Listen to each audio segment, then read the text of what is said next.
Well, guys, welcome back to our first episode of Stalking Shadows for 2024.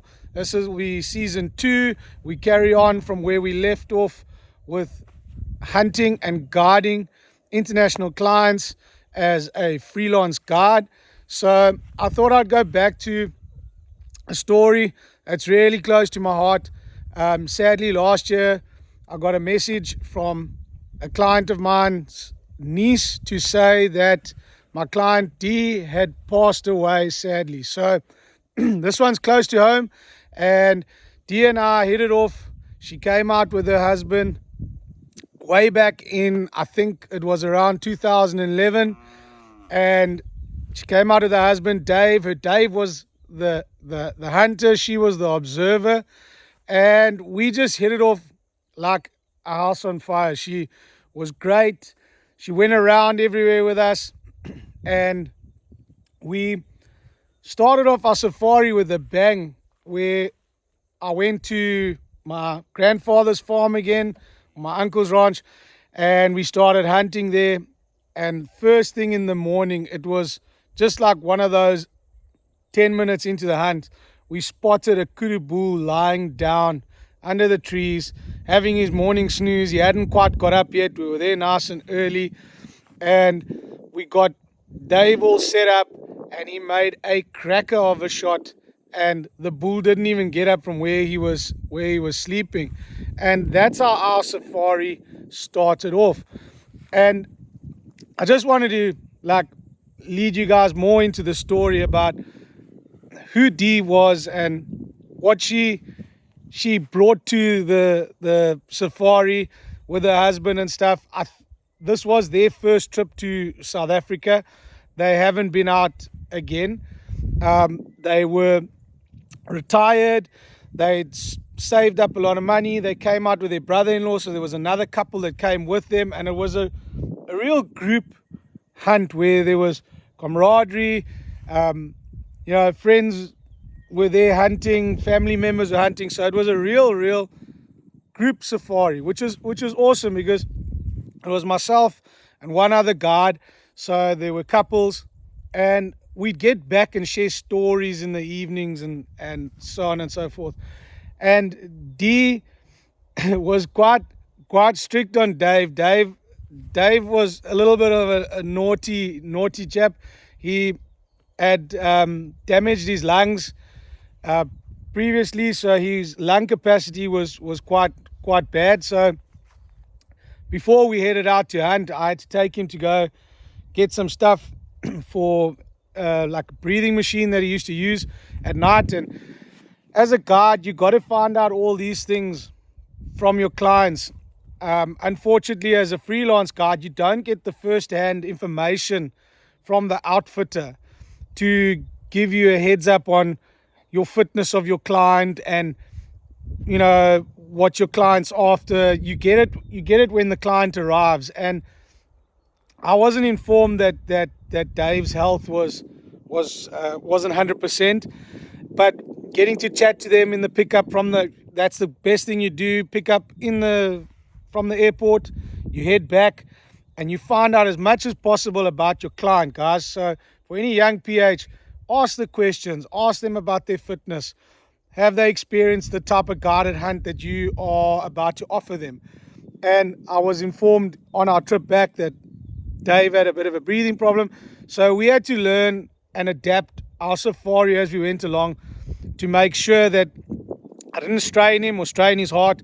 So we took things nice and slow, and we just had an exceptionally lucky safari. We didn't put a lot of strain on anything like that, and we managed to shoot good quality animals. We got a beautiful kudu bull. I think, if I'm not mistaken, on the same day when I went to hunt my grandfather's place, we went after impala, kudu, and springbuck and warthog. It was a great area for that. And I think we shot our kudu in the morning. We had so much free time with us. We went and we started hunting our springbuck. We put a great stalk on the springbuck, and we got the springbuck down, which was awesome. So you're getting like 2 out of the way. These trips were also only 7-day trips. So we'd also have to move concessions or move lodges. So we had to try and shoot as much as we could in the first few days and then move on to our next concession. So we'd got those out of the way. I know we struggled with warthog again. It's that time where we had a big drought and then lots of rain and we lost a lot of warthog. So finding big trophy boars were few and far between. It was tough. And then when we moved across to our next concession, we went after blessbuck. There were impala there. I remember shooting a beautiful impala there and shooting a beautiful blessbuck with Dave. And it was quite funny. He was quite a big smoker, but Dave had to give up his smoking because of his lung capacity. But I'm sure he was quite a sneaky bugger, because once we'd shot, it was the one and only day that D didn't go out with us. And it was myself, Dave, and the tracker. And we went out and we got a beautiful blessbuck ram. I'll post an awesome picture, a beautiful blessbuck ram. And while I was busy setting up this blessbuck for photographs, old Dave whips out this white envelope out of his pocket. And lo and behold, in the white envelope was his sneaky cigarette. And he said, "You promised never to tell D that I had a smoke here while we were on safari." And I've stuck to my promise. I never ever told D that the man was smoking behind her back. And he had his cigarette for his victory of shooting his blessbuck. And it was just a really cool relationship the two of them had. I'm sure D knew he was still smoking, but it was just one of those really, really memorable hunts that, D and I made such a friendship, and we kept in contact via Facebook, and she'd send me messages every month probably. We never lost contact, even if it was just out the blue. How are you? What's happening? And this is where friendships and bonds are made, through the hunting and hunting industry. And that is probably one of the closest friendships I've ever made doing this job. And she just was always like, it was like a pen pal. She'd always have to check in on me, find out how things are, followed me on social media, and kept reliving their experience. And one thing, D came out to SA and she wasn't going to hunt. And this is where I say to a lot of guys, when you're hunting a couple where the wife's an observer and the husband's the hunter, include the wife as much as possible. It's super important to include them and take them on the stalks and take them with you. Yes, it is a little tricky stalking lots of you, but you can stalk to a point and then you can leave the wife in the spot, and then you do the last 100 meters to get the perfect shot. Or if there isn't enough cover, you work with the elements and with the terrain that you've got. And with all of this, D was actually enjoying the stalks and the hunt. And I'll never forget, we were sitting at I think it was the dinner table, and she said, she'd be quite keen to hunt something. She's never shot something before. So I said, really, you keen to shoot an animal? So Dave overheard this, and we were sitting there, and he says, well, why don't we take you out tomorrow and you shoot a impala? So she agreed to that. So the first thing we did in the morning, I took her to the shooting range, as they were hiring my rifle to hunt with, and we set up the target, got her all set up, and let her have a few shots at the shooting range just to get comfortable with the rifle. And then we headed out to find a group of impala, and we managed to find a group of impala. And I got in a little valley, like a thorny draw, and we snuck through the draw, and they were feeding out on the slope. And we managed to set up the shooting sticks. It was about 100-yard shot, and we set up, and D made a cracker of a shot for her first animal, nervous and everything. She shot a impala, it ran about 50 yards, and then just steamrolled into a ball. So super important, guys, include the wives, because you never know who you're going to turn into their next hunter. And she thoroughly enjoyed that. She got a beautiful impala ram for her visit to South Africa. And guys, this is another thing where you need to remember to listen to your clients. Heading back to that conversation that you have in a vehicle, finding out their dietary requirements and so on and so forth, if they've got any allergies or anything like that. Because what often happens is the outfitter forgets to tell you that the client has a dietary requirement, or they just never bother to ask. So myself as a outfitter now, we always send out paperwork and everything, and then when it comes back, you got to let the staff know, and kitchen staff and chefs know that this person can't eat this and so on. It's super important.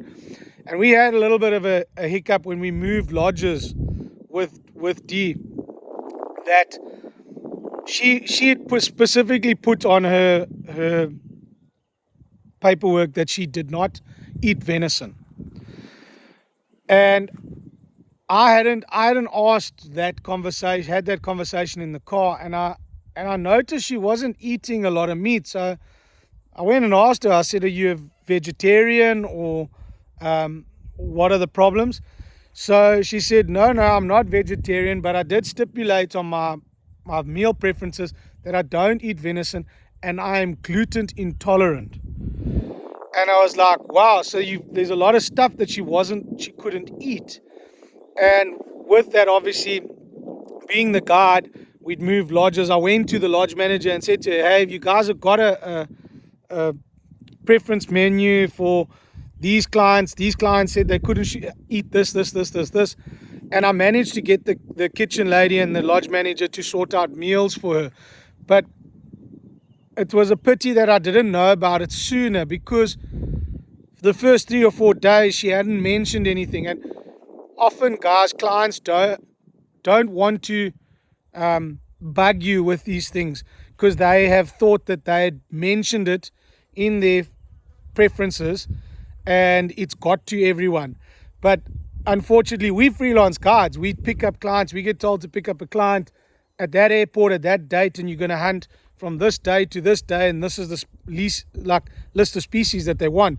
So you don't ever get that information. So it's a good tip for the young PHs who are freelancing. Ask the questions. There's nothing wrong with asking the questions and finding out the information about your client. And I managed to get her a good meal for the rest of her safaris, get the correct food and everything, which changed also the whole mood and the process, everything. And I think just that little bit of kindness gave Dee and I that step of becoming great friends, because she always said, oh, Wayne, you looked after me. I got great meals afterwards. And, I was a bit worried that people hadn't heard or listened to our preferences. And that's what makes a good safari. And that's what makes clients happy, is just asking those few questions. So that's a tip for you guys who are getting into the industry, young PHs, guides. Ask the questions. You won't get into trouble with it. And make sure that your client has all its needs, because unfortunately, the big outfitting companies out there send you a name, the date where you're picking up at the airport, no meal preferences or anything like that. You expect the lodge to have that all on tap, but unfortunately, a miscommunication somewhere between the lodging staff, managers. We moved 2 lodges, so it should have been correct at the first lodge, and it actually wasn't. We moved to the second lodge, and I finally got it fixed. So make sure that you ask the questions and make sure that you get the right information out there to the clients from yourself and from the outfitters, and then your hunt should run smoothly. And as I said, we made a great friendship right until I got my message last year to say she had sadly passed away. And I will treasure that friendship for the rest of my life, because it was one of those meet up, enjoy the safaris, and made a lifelong friend out of it. So that's what hunting and guiding. Everyone seems to think hunting's all about the kill and getting out there and just shooting stuff.